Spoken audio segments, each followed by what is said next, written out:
தம்பி sir sir sir சொல்றேன்ல. Please sir நான் ஒன்றுமே பண்ணல சார் விட சொல்லுங்கள் சார் சார் ப்ளீஸ் சார் நான் போகணும் சார் சார் வெயிட் பண்ண. சார் நீங்களாச்சும் கொஞ்சம் சொல்லுங்கள் சார் ப்ளீஸ் சார் நான் போகணும் சார் ப்ளீஸ் சார் சார் நீங்கள் பாட்டுக்கு எழுதிட்டே இருக்கீங்களா சார் நான் பாட்டுக்கு ஃப்ளவர்ஸ் வச்சு ரீல்ஸ் பண்ணிட்டு சார் பிடிச்சி கூட்டு வந்துட்டேன் சார் ஏய் கம்னரா. சார் 13 வருடங்கள் தவம் இருந்து பெற்ற என் மகன் முன்னாடி திஸ் பிளடி ஃபெலோ என் மகனை பேரன் என்று சொல்லி என்னை மிகவும் மன உளைச்சலில் தள்ளிவிட்டார்.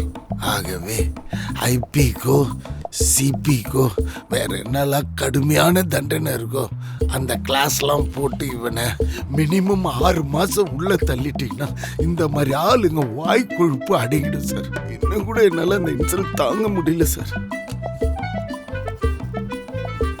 பா எனக்கு பசிக்குதுப்பா. நம்ம எப்போ வீட்டுக்கு போறோம்ப்பா? கயிறில் அமித் மாமா இப்போ வந்துடுவார். நீ அமித் மாமா கூட போய் சாப்பிட்டு தூங்கு. அப்பா வந்துடுவேன். ஓகே? நான் இங்கேயே இருக்கேப்பா. நீ இங்கே இருக்கக்கூடாதுடா. இங்கே இருந்தால் அந்த அங்கிள் திட்டுவாங்க. நீ அமித் மாமா கூட போ. அப்பா பின்னாடியே வந்துடுவேன். நம்ம சேர்ந்து போலாப்பா. Take this. அந்த அங்கிளுக்கு தெரிஞ்ச இந்த கம்ப்ளைண்ட் வச்சுட்டு நான் அங்கிள் கிட்டே டேக் கேட்குறேன். Action against it. சார் நான் இங்கேயே அப்பா கூட இருக்கட்டுமா? இல்லப்பா நீ இங்க இருக்க கூடாது. ப்ளீஸ். அங்கிள் சொன்னா கேப்ப இல்ல. நான் தொல்லை பண்ண மாட்டேன்.